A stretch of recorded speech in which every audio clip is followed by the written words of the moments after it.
오늘 지휘자가 없는데도 잘했죠? 지휘자가 우리 교회 청빙되기 전에 이미 좀 약속된 부분이 있어서 오늘만 이렇게 좀 이제 참석을 못했습니다. 양해해 주시기 바랍니다. 오늘 본문에서 모세는 이스라엘 백성 앞에 복과 저주를 둔다라고 말씀하고 있습니다. 자, 26절, 오늘 본문 26절을 보세요. 같이 한번 읽어봅니다. 시작. 내가 오늘 복과 저주를 너희 앞에 두나니. 이 모세가 이스라엘 백성 앞에 복과 저주를 둔다 이렇게 말씀하는데, 그 이유는 뭐겠어요? 복과 저주 가운데 너희가 선택해라, 선택하도록 하기 위해서 이렇게 말을 하는 것이죠. 이 모세는 이스라엘 백성 앞에 복과 저주를 두고 너희가 이 둘 중에 하나를 선택해야 된다라고 말씀하는 것입니다. 만약 여러분이 지금 모세가 앞에 있어가지고 내가 너희 앞에 복과 저주를 둔다, 너희가 선택해라, 그럼 뭘 선택하시겠어요? 이렇게 쉬운 문제도 답을 못하면 문제가 있는 거예요. 저는 저주를 선택하겠습니다, 이런 분 안 계시겠죠? 그런 청개구리 같은 성도 안 계실 겁니다.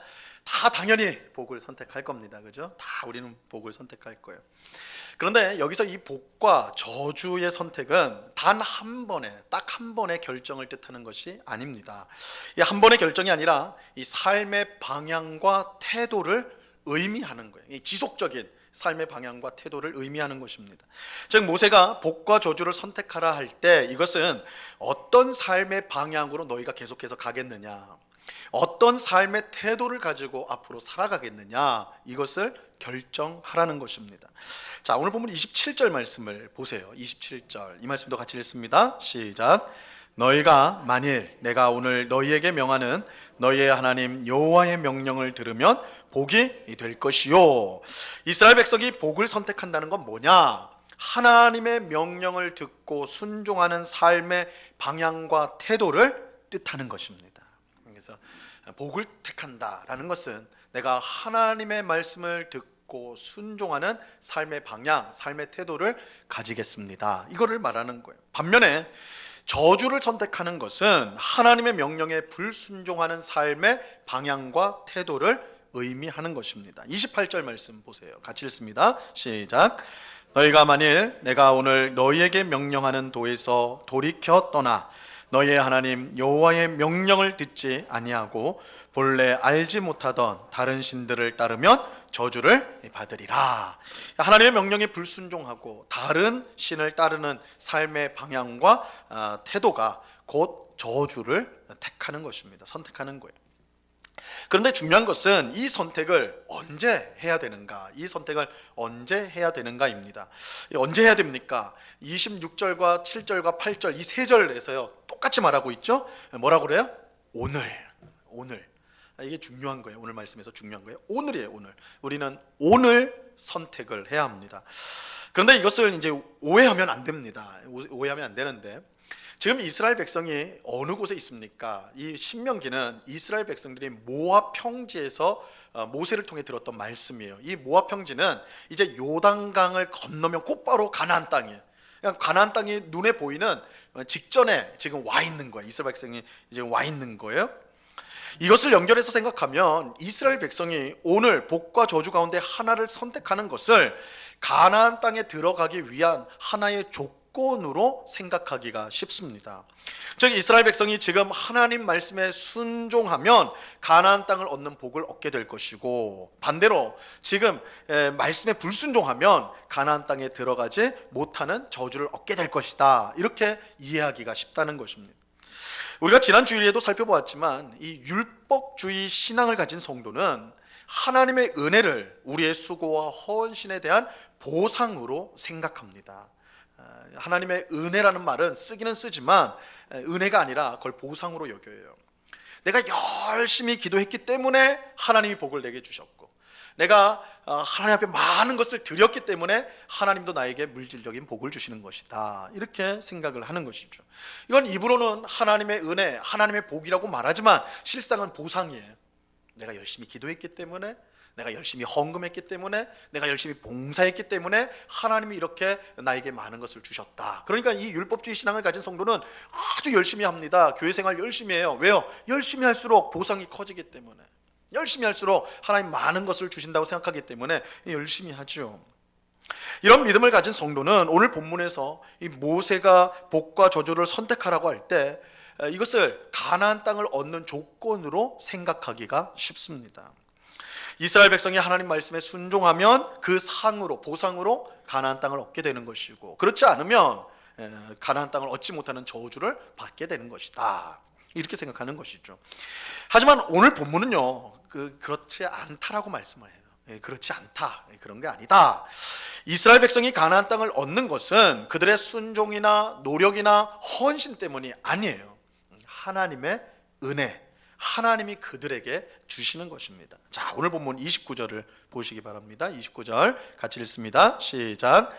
내 하나님 여호와께서 내가 가서 차지할 땅으로 너를 인도하여 들이실 때에 너는 그리심산에서 축복을 선포하고 에발산에서 저주를 선포하라. 자, 이스라엘 백성들이 가나안 땅을 어떻게 차지하게 된다고 말하고 있어요? 그들의 힘으로 차지합니까? 아니죠. 방금 읽은 말씀에서 뭐라고 그래요? 내가 가서 차지할 땅으로 너를 인도하여 들이실 때에. 누가 인도한다는 거예요? 하나님이요. 하나님이 그들을 데리고 들어가서 그 땅을 주시겠다라는 거예요. 이 가나안 땅은 이스라엘 백성이 수고한 대가로 받는 것이 아닙니다. 하나님이 주시는 거예요. 오늘 보면 31절에도 이렇게 말씀합니다. 너희의 하나님 여호와께서 너희에게 주시는 땅에 들어가서. 가나안 땅은 어떤 땅이에요? 여호와께서 주시는 땅이에요. 그들이 순종을 잘 해가지고 하나님께 헌신해서 충성해서 받는 보상이 아니라 하나님이 은혜로 주시는 땅이에요. 가나안 땅은 하나님의 은혜의 땅이에요. 자, 그런데 이것은 오늘이라는 시간이 가나안 땅에 들어가기 전만 뜻하는 것이 아니라 들어간 후에도 뜻한다는 사실을 분명히 우리가 이제 알 수가 있습니다. 자, 방금 읽은 29절에 보면요, 이스라엘 백성이 가나안 땅에 들어갔을 때 해야 될 하나의 의식에 관해서 설명을 해주고 있습니다. 이거 어떻게 보면 좀 이상해요. 29절에 뭐라고 돼 있냐면 너는 그리심산에서 축복을 선포하고 에발산에서 저주를 선포하라, 이렇게 말하는데 이 그리심산과 에발산은 모두 가나안 땅 안에 들어 있습니다. 자, 30절 말씀 보세요. 오늘 본문 30절 같이 읽습니다. 시작. 이 두 산은 요단강 저쪽 곧 해지는 쪽으로 가는 길 뒤 길갈 맞은편 모래 상수리 나무 곁에 아라바에 거주하는 가나안 족속의 땅에 있지 아니하냐. 이 에발산과 그리심산이 어디에 있다고요? 가나안 민족속의 땅에 있지 아니하냐. 가나안 땅에 있는 산이에요. 가나안 땅에 있는 산. 이 그리심산과 에발산은 길갈 맞은편 모래 상수리 나무 곁 아라바 근처에 있는 산이었습니다. 가나안 땅에 있는 산인데, 근데 여기 나오는 이 모래 상수리 나무는요, 이스라엘 백성에게는 매우 중요한, 매우 의미가 있는 나무였습니다. 왜냐하면 하나님께서 이스라엘의 조상인 아브라함에게 바로 그 나무가 있는 곳에서 나타나셨기 때문입니다. 그리고 그 모래 상수리 나무에 하나님이 아브라함에게 나타나서 무슨 말씀을 하시냐면 이 땅을 내 후손에게 주겠다 약속하신 것이 바로 이곳이에요. 바로 이곳. 자, 창세기 12장 6절과 7절 말씀인데요, 아브라함이 그 땅을 지나 세겜 땅 모래 상수리 나무에 이르니, 그죠? 그때에 가나안 사람이 그 땅에 거주하였더라. 7절 여호와께서 아브라함에게 나타나 이르시되 내가 이 땅을 내 자손에게 주리라 하신지라. 거기 자기에게 나타나신 여호와께 그가 그곳에서 제단을 쌓았다, 이렇게 말씀하죠. 모세는 하나님이 아브라함에게 나타나 그 내 자손에게 가나안 땅을 주겠다라고 약속하신 바로 그 장소에 있는 그리심산과 에발산에서 축복과 저주를 선포하도록 명령을 내리고 있는 것입니다. 자, 실제로 이 명령은 여호수아서 8장에 보면 그대로 실행이 된 것을 알 수가 있습니다. 여호수아서는 이스라엘 백성이 가나안 땅에 실제로 들어가서 어떻게 차지하는가, 그 땅을 차지하는가, 그 이야기를 들려주는데 이 8장에 보면 이 사건이 나와요. 여호수아의 인도로 가나안 땅에 들어간 이스라엘 백성은 여리고성과 아이성을 정복한 후에 이제 에발산과 그리심산에 이르게 됩니다. 그리고 거기에 이르렀을 때에 이제 백성들을 반으로 나누어 가지고 한쪽은 그리심산에, 한쪽은 에발산에 서 가지고 축복과 저주를 선언하도록 해요. 바로 오늘 신명기 11장 말씀이 여호수아서 8장에 가면 실제로 실행이 되는 것입니다. 자, 여호수아서 8장 33절입니다. 온 이스라엘과 그 장로들과 관리들과 재판장들과 본토인뿐 아니라 이방인까지 여호와의 언약궤를 맨 레위 사람 제사장들 앞에서 궤의 좌우에 서되 절반은 그리심산 앞에, 절반은 에발산 앞에 섰으니 이는 전에 여호와의 종 모세가 이스라엘 백성에게 축복하라고 명령한 대로 함이니라. 그죠? 이 신명기 말씀이 여호수아서 8장에 가면 실제로 실행이 된 거예요. 그런데 중요한 건 이것입니다. 중요한 건 이거예요. 모세가 오늘 이 복과 저주를 너희 앞에 둔다라고 할 때 그 오늘은 가나안 땅에 들어가기 전에 오늘일 뿐만 아니라 가나안 땅에 들어간 후에 오늘이기도 하다라는 거예요. 자, 즉 이스라엘 백성은 가나안 땅에 들어가기 전이나 후나 상관없이 언제나 오늘 그들 앞에 놓여 있는 복과 저주를 중에 하나를 선택해야 한다라는 것입니다. 이것은 앞서 말씀드린 것처럼 단순히 한순간의 결정이 아니라 복을 받기 위한 삶의 방향과 태도를 가져야 한다라는 뜻이 되는, 지속적인 뜻이 되는 것입니다. 자, 여기서 우리가 이제 주목할 것은 이스라엘 백성이 가나안 땅에 들어간 것이 하나님이 베푸신 구원의 전부가 아니라는 거예요. 우리가 그렇게 생각하기 쉬워요. 하나님께서 이스라엘 백성이 가나안 땅을 주겠다 약속하시고 그들이 종살이하던 애굽 땅에서 그들을 건져냈죠. 그리고 광야에서 40년 동안 그들을 지키고 보호하셨죠. 그래서 결국은 가나안 땅에 들어갔단 말이에요. 이거를 이제 우리 신자의 삶에 적용을 해보면 이 가나안 땅에 들어가는 걸 천국으로 생각하기 쉬워요. 천국, 그죠? 그럼 여러분 천국에 들어가면 어떻게 되는 거예요? 그냥 끝나는 거죠. 천국에 들어가서 뭘 할 게 더 뭐가 있겠습니까, 그죠? 그러니까 우리가 이스라엘 백성의 구원을 가나안 땅에 들어가는 것으로 완성되는 것으로 생각하기가 쉽다는 거예요. 근데 그렇지 않아요. 만약 그렇다면 가나안 땅에 들어간 이스라엘 백성에게 오늘 너희 앞에 복과 저주를 두었다라고 말할 필요가 전혀 없기 때문입니다. 여러분 그리심산과 에발산은 그 가나안 땅 안에 있다고 그랬어요. 그러니까 가나안 땅 안에 있기 때문에 그들이 그것을 선택해야 될 거는 가나안 땅 밖에서도 마찬가지로 가나안 땅 안에서도 그들은 선택해야 돼요. 그들은 그리심산에 설 것인지 에발산에 설 것인지를 결정을 해야 된단 말이에요. 그죠? 그리심산에서 복을 선포하고 에발산에서 저주를 선포할 때에 그들은 그 둘 중에 하나를 선포해야 되는데 거기가 어디예요? 가나안 땅 아니라는 거예요. 가나안 땅. 그러니까 이것은 가나안 땅에 들어갔다고 해서 구원이 완성된 게 아니라는 것을 보여주는 것입니다. 오히려 그 가나안 땅에 들어가서도 여전히 이스라엘 백성들은 선택해야 돼요. 매일매일 오늘이라는 시간 속에 복과 저주 그 가운데 둘 중에 하나를 선택해야 한다는 것입니다. 만약 그렇지 않고 그들이 그러니까 복과 저주를 선택해야 되는데 복을 선택하지 않고 만약에 그들이 저주를 선택한다, 하나님의 말씀에 불순종하는 삶을 선택한다면 그들은 비록 가나안 땅에 들어왔음에도 불구하고 저주를 받고 멸망하게 될 것입니다. 자, 이러한 사실은 오늘 우리들에게 너무나 중요한 교훈을 줍니다. 여러분 오늘 이렇게 주일을 맞아서 예배당에 나와 예배를 드리는 것이 얼마나 큰 은혜이고 복인지 모릅니다. 여러분 뭐 주일날 교회 가는 거 당연한 거 아닙니까? 습관을 따라서 이렇게 다 이제 별일 아닌 것처럼 생각하실 수가 있어요. 그런데 그렇지 않습니다.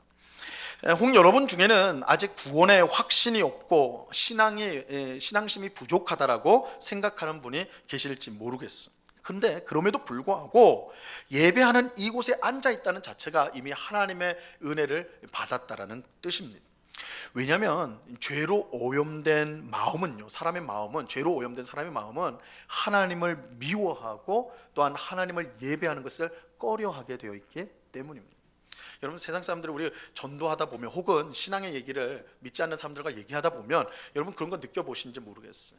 적대감을 가지고 있어요. 적대감, 교회에 대한, 성도에 대한, 하나님에 대한 적대감을 가지고 있어요. 이거는 우리가 꼭 물론 우리가 이제 성도가 이 사회에서 제대로 소금과 빛의 역할을 잘 감당해야 되는데 그러지 못해서 믿는 자들이 우리가 본이 되지 못해서 그렇게 비난을 받고 적대시 당하는 경우도 물론 있겠지만 그냥 영적으로 보면 본질적으로 하나님이 없는, 하나님 믿지 않는 사람들의 마음에는 하나님에 대한 적대심이 있어요. 이상하게도 교회에 대해서, 하나님에 대해서 미워하는 걸 보게 돼요. 이거 어떻게 보면 당연한 거예요. 왜냐하면 죄의 속성이 그래요. 하나님을 미워하고 예배하는 걸 꺼려합니다. 그런데 그것을 극복하고 이 자리에 나와 있는 것, 그것은 우리의 의지나 힘이 아니라 하나님의 은혜로 말미암은 것이죠. 하나님의 은혜를 받은 거예요. 이 자리에 있는 분들은. 하지만 그렇다고 해서 여기에 만족하면 안 돼요. 내가 하나님을 예배하는 것, 내가 구원을 받은 것, 내가 교회를 다니는 것, 그것을 전부라고 생각하면 안 된다는 거예요. 내가 가나안 땅에 들어왔어, 그걸 전부라고 생각하면 안 된다는 거예요. 오늘 본문에서 모세는 가나안 땅에 들어가기 전뿐만 아니라 들어간 후에도 이스라엘 백성 앞에 복과 저주를 둔다고 말하고 있기 때문입니다. 다시 말씀드리지만 그리심산과 에발산은 가나안 땅 안에 있어요. 밖에 있는 곳이 아니에요. 그들은 가나안 땅에 들어가서도 자신들 앞에 있는 복과 저주 가운데 하나를 선택해야 하는 것입니다. 여러분, 예수님을 믿어 구원을 받고 교회에 나오고 예배를 드리는 우리 앞에도 오늘 복과 저주가 놓여 있습니다. 오늘 우리는 그것을 선택해야 돼요. 우리는 그것을 선택해야 됩니다.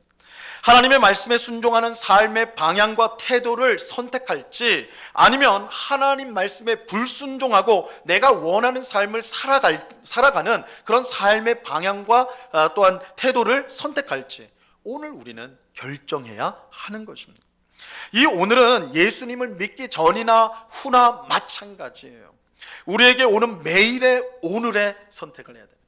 여러분, 우리는 이제 오늘이라고 표현하지만 내일이 시간이 지나면 또 오늘이 되는 거예요. 그 다음 날도 시간이 지나면 오늘이 되는 거예요. 우리 성도가 사는 시간은 사실은 오늘이에요. 오늘. 우리는 매일 찾아오는 오늘 선택을 해야 돼요.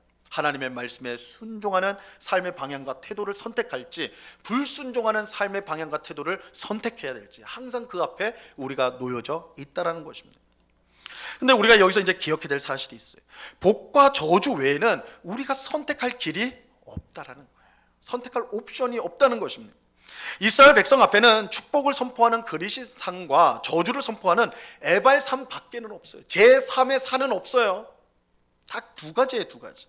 우리가 선택해야 될 것은 복과 저주, 그 둘 중에 하나입니다.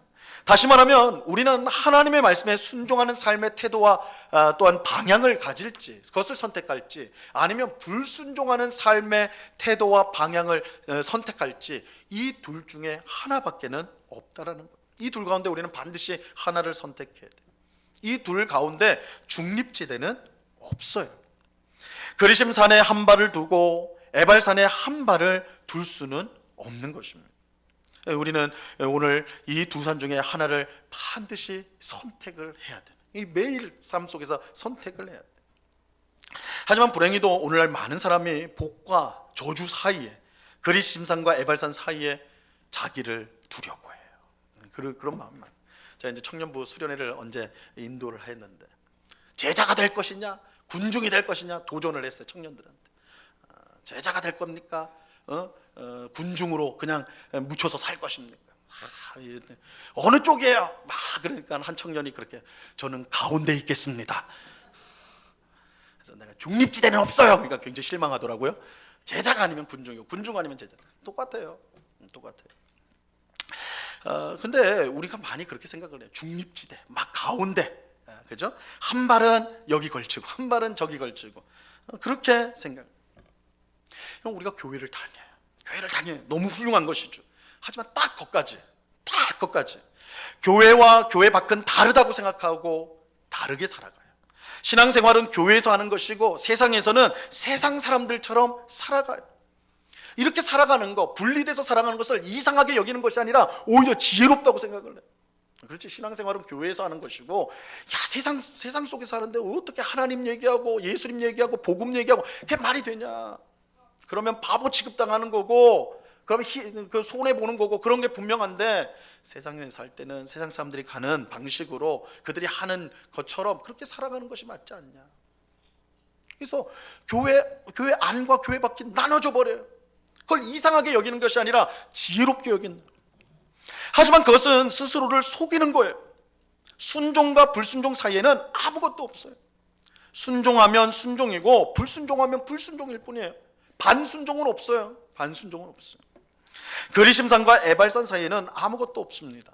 우리는 어느 산이든 한 산에 서야 돼요. 그것을 요구받고 있는 거예요. 모세가 너희 앞에 복과 저주를 둔다. 모세요, 그 가운데 좀 있으면 좋겠는데요. 거기는 없어요.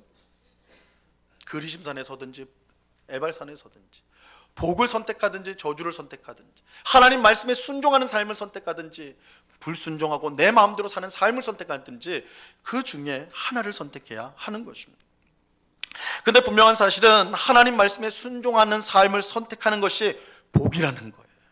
그리고 하나님이 주시는 풍성한 삶을 누릴 수 있는 유일한 길이에요. 학자들에 따르면 이 복을 선포하게 한 이 그리심산은요, 굉장히 푸른 산이라고 그래요. 나무들이 잘 심겨져서 딱 봐도 아주 풍성하고 푸른 그런 산이라고. 반면에 옆에 있는 에발산은 벌거숭이 산, 황량한 아무것도 없는 거예요. 그러니까 이 하나님께서 모세를 통해서 시청각 자료는 시청각 자료. 숲이 푸르른 아주 멋있는 그런 그리심산과 벌거숭이 에발산을 두고 너희 뭐 선택할래? 복을 선택하고 하나님 말씀에 순종하는 삶을 선택하는 게 복되다라는 것을 눈으로 보여주는 거예요. 하나님 말씀에 불순종하고 자기 마음대로 사는 그 인생은 비록 세상에서는 뭔가 많이 가진 것처럼 보일지 몰라도 하나님 앞에서는 벌거숭이야, 벌거숭이. 저주의 삶이라는 거예요. 여러분, 하나님의 말씀에 순종하는 삶의 방향과 태도야말로, 그것을 선택하는 것이야말로 복되고 풍성한 삶으로 인도하는다는 사실을 우리는 반드시 기억해야 되는 것입니다. 시편 1편 2절과 3절의 말씀에 보면 이렇게 말씀합니다. 같이 한번 읽어봅니다. 시작. 오직 여호와의 율법을 즐거워하여 그의 율법을 주야로 묵상하는도다. 그는 시냇가에 심은 나무가 철을 따라 열매를 맺으며 그 잎사귀가 마르지 아니함 같으니 그가 하는 모든 일이 다 형통하리로다. 하나님의 말씀에 순종하는 방향과 태도를 가진 사람은 복된 사람, 복된 사람이에요. 그 삶이 풍성해요. 마치 시냇가에 심은 나무가 철을 따라 열매를 맺고 그 잎사귀가 마르지 아니함 같이 모든 일에 형통합니다. 형통해요. 여러분, 정말 그래요. 하나님 말씀에 순종하는 것이 복입니다. 그리고 그리심 산이 푸르고 풍성하듯이 우리를 풍성하게 하고 형통하게 해요. 여러분, 우리는 속으면 안 돼요. 세상은 하나님의 말씀이 아닌 세상의 지혜와 방식을 따르는 것이 복인 것처럼 선전하지만 그것은 마귀의 간악한 속임수에 불과한 것입니다. 마귀는 빛나는 천사의 모습으로 나타나서 복과 저주 사이에 타협하며 살아가는 것이 지혜라고 우리를 미혹해요. 하지만 그것은 결국 우리를 망하게 만드는 거예요. 망하게 만드는 거예요. 우리는 오늘 우리 앞에 놓여 있는 복과 저주 가운데 반드시 복을 선택해야 합니다. 하나님 말씀에 순종하는 삶의 방향과 태도를 우리는 선택해야 돼요. 이것을 오늘뿐만 아니라 내일 찾아오는 오늘, 또 그 다음에 찾아오는 오늘, 우리는 계속해서 오늘 복을 선택해야 하는 것입니다. 이것은 우리가 주님의 심판대 앞에 서는 날까지 계속해야 되는 거예요. 우리는 계속 선택해야 하는 것입니다. 이스라엘 백성이 가나안 땅에 들어간 것으로 끝이 아니었어요. 그들은 가나안 땅에 들어가서 그들 앞에 놓여 있는 복과 저주 가운데 하나를 매일매일 선택해야 했습니다. 마찬가지로 우리가 교회에 나왔다고, 구원을 받았다고 끝이 아니에요. 우리는 주님 앞에 서는 날까지 계속해서 선택해야 됩니다. 하나님 말씀에 순종하는 삶의 방향과 태도를 선택해야 돼요.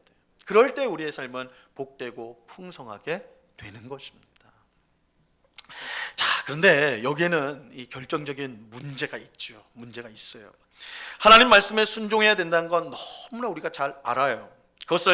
하지만 우리가 그것을 따를 힘이 우리에게는 없는 것이 문제이죠.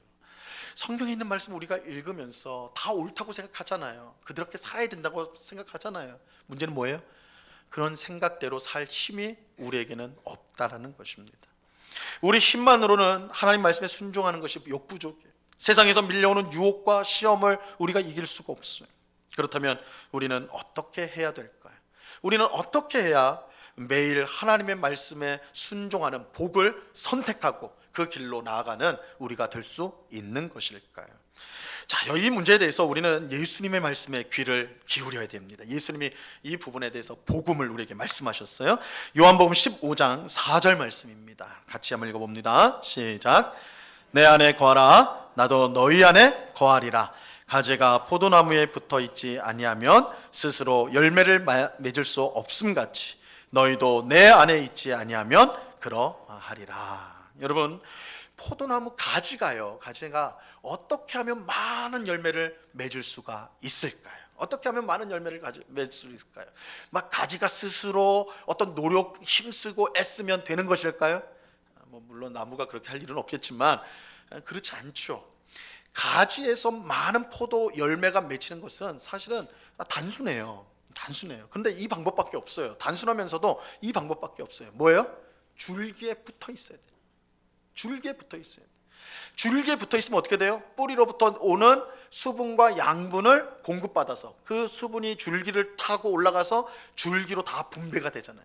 붙어 있기만 하면 뿌리로부터 수분과 양분이 계속 공급되어지는 거예요. 그래서 그 가지가 저절로 스스로 열매를 맺게 되는 것이죠. 그러니까 가지가 열매를 많이 맺는 것은 간단해요. 붙어 있는 거예요. 붙어 있어야 돼요. 우리가 매일 하나님의 말씀에 순종하는 삶을 선택하기 위해 중요한 것은 우리의 다짐이나 결단이나 의지력이나 끈기가 아니에요. 우리는 결심하고 이루지 못하는 우리 자신을 탓할 때가 많죠. 그러니까 우리가 다 연약한 인생들이에요. 하나님을 위해 살겠습니다. 되돌아서면 엉뚱한 데로 가는 게 우리란 말이에요. 그러니까 결단하고 끈기를 갖고 의지력을 갖는 거 중요합니다. 그러나 그걸로는 안 돼요. 우리가 매일 하나님의 말씀에 순종하는 삶을 살려면 무엇보다도 성경은 예수님은 이렇게 말합니다. 내 안에 붙어 있어야 된다. 내 안에 있어야 된다. 가지가 줄기에 붙어 있듯이 예수님께 붙어 있어야 된다는 거예요. 예수님 안에 있어야 돼요. 그럴 때 가지가 줄기로부터 뿌리에서 오는 양분과 수분을 공급받아서 많은 열매를 맺는 것처럼 우리도 예수님 안에서 하나님으로부터 오는 지혜와 능력을 공급받아서 매일 하나님의 말씀에 순종할 수 있는 지혜와 능력을 얻게 되는 것입니다. 예수님 안에 있어야 돼요. 예수님이 주신 복음이에요. 복음. 너희가 어떻게 막 수단과 방법을 가지 않고 뭘 한다고 되는 거 아니다. 너희가 하나님의 말씀에 순종하는 삶을 선택하는 거, 그 삶을 살아가는 거 간단하다. 내 안에 있으면 돼. 나랑 연결되어 있으면 내 안에 있으면 하나님의 지혜와 능력이 너희에게 공급돼. 내 안에 있어야 돼. 내 안에 나한테 붙어 있어야 돼. 이렇게 말씀하는 거예요. 자, 그러면 우리는 어떻게 예수님 안에 머물 수가 있을까요? 예수님께 붙어 있을 수 있을까요? 예수님은 내가 너희 안에 거한다 이렇게 말씀하세요. 예수님은 내가 너희 안에 거한다. 여기서 이 너희라는 말은요, 곧 예수님의 몸인 성도의 공동체 교회를 말해요. 교회를 말하는 것입니다.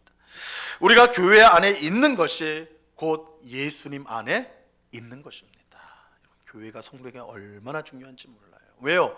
예수님이 교회 안에 거하겠다고 말씀하기 때문에 그래요. 우리가 예수님 안에 거하는 방법은요, 교회 안에 있는 거예요. 교회 안에. 아주 저명한 신학자의 책에 보니까요, 이 사람이 아주 과감하게 이렇게 말하더라고요. 고독한 그리스도인 따위는 없다. 따위는 이렇게 표현을 했어요. 고독한 그리스도인 따위는 없다. 홀로 신앙생활하는 그런 성도는 있을 수 없다라는 거예요. 교회 안으로 들어와야 돼요. 왜요? 그래야지 예수님께 붙어 있을 수가 있는 거예요. 예수님은 교회 안에 거하세요. 우리는 교회를 통해 함께 예수님을 예배하고 예수님을 배우고 예수님께 순종하고 예수님의 인도를 받고 예수님을 통해 성령과 사랑과 은혜로 충만해져요. 이 일이 어디서 일어나요? 교회에서 일어나요. 교회에서 일어나요. 우리는 어떻게 예수님 안에 머물 수 있습니까? 예수님의 몸인 교회 안에 있는 것을 통해서예요.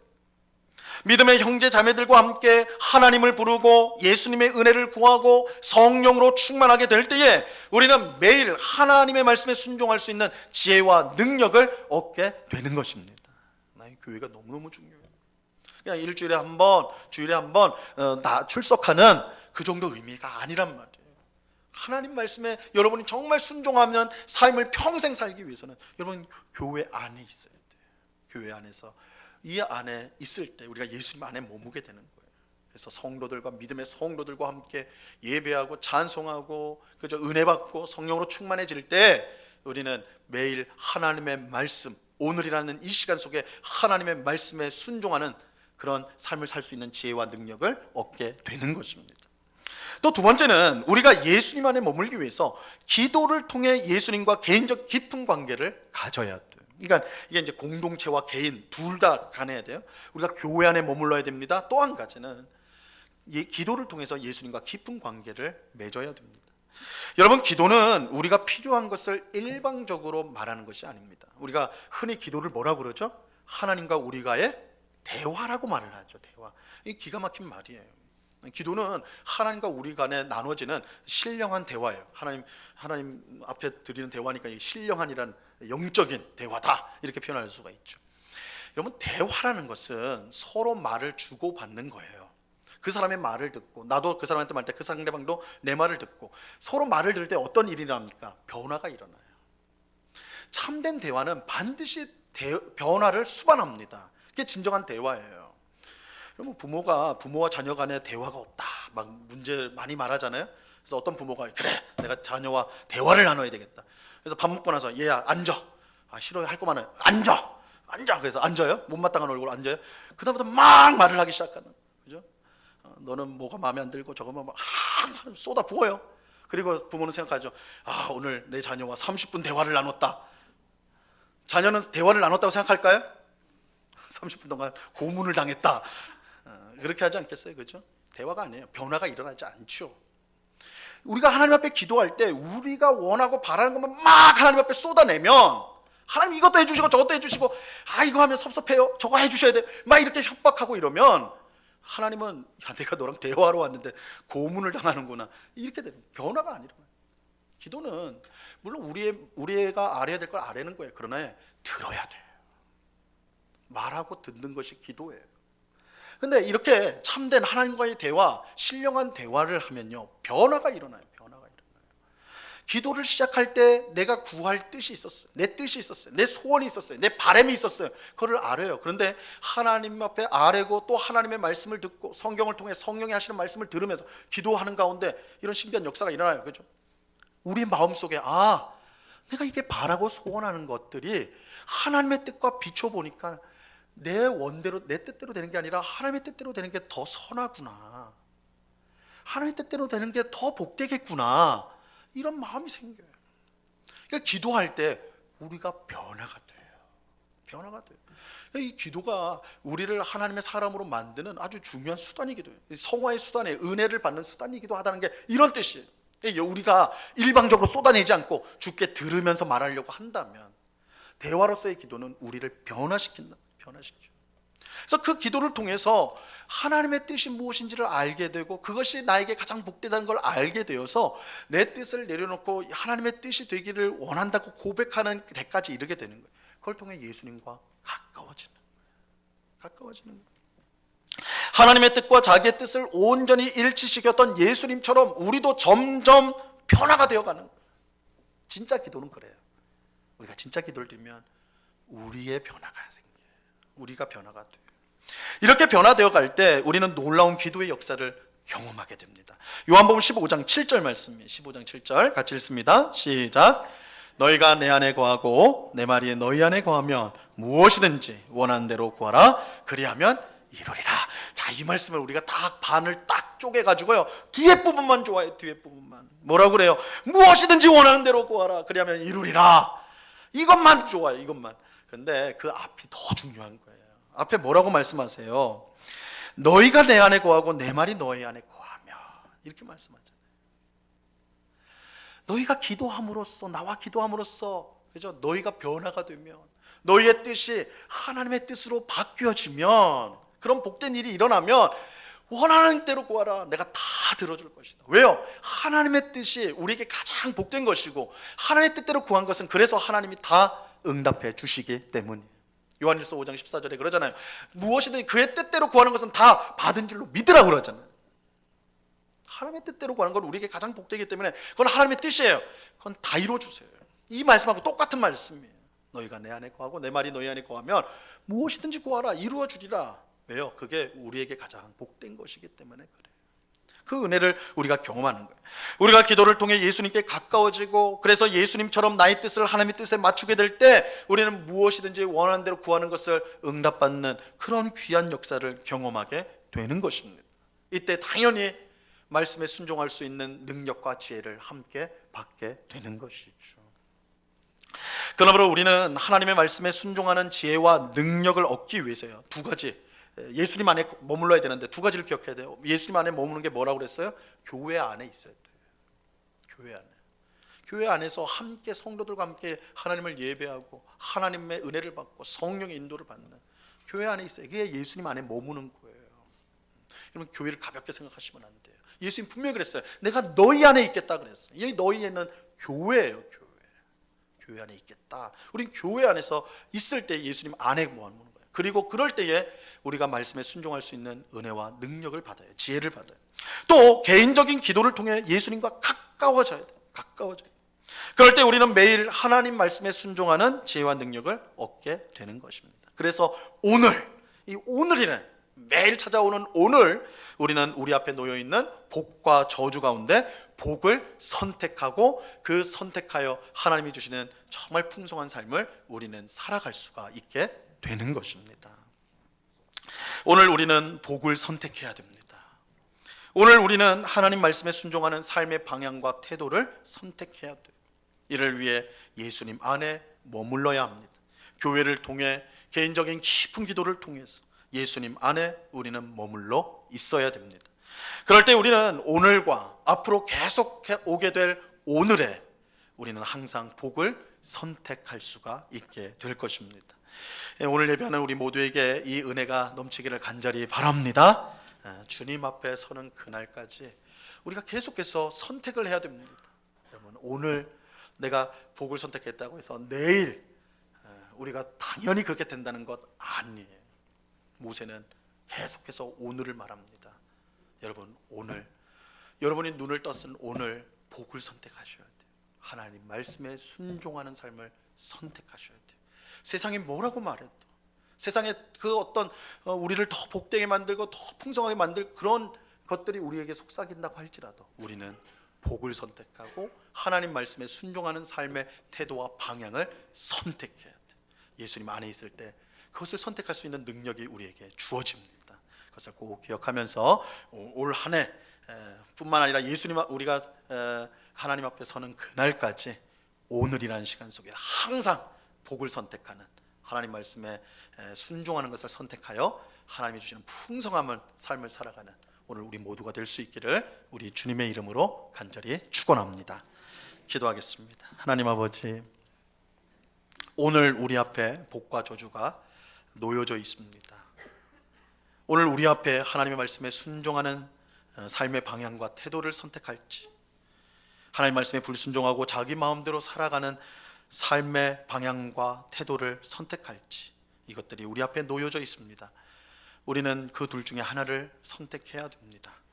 그럴 때 오늘 예배하는 우리 모두가 복을 선택하는, 하나님 말씀에 순종하는 삶의 방향과 태도를 선택하는 우리가 되게 하여 주시옵소서. 그래서 하나님이 주시는 참으로 풍성한 삶을 살아가기를 원합니다. 이를 위해서 무엇보다 우리가 예수님 안에 머물러 있어야 합니다. 예수님 안에 머물기 위해서 우리는 교회 안에 있어야 되고, 또한 깊은 기도로 주님 앞에 더 가까이 나아가야 합니다. 주님, 이 복과 저주 가운데 우리가 다 복을 선택한다 말하지만 오히려 저주를 선택하여 망하는 길로 가는 사람들이 많다는 이 엄중한 현실을 우리가 직시하고 예수님 안에 머물므로 늘 복을 선택하고 순종의 삶을 선택하여 그 길로 나아가는, 그래서 마지막 날 주님 앞에 칭찬받는 우리 모두가 되게 하여 주시옵소서. 감사하며 예수 그리스도 이름으로 기도드리옵나이다. 아멘.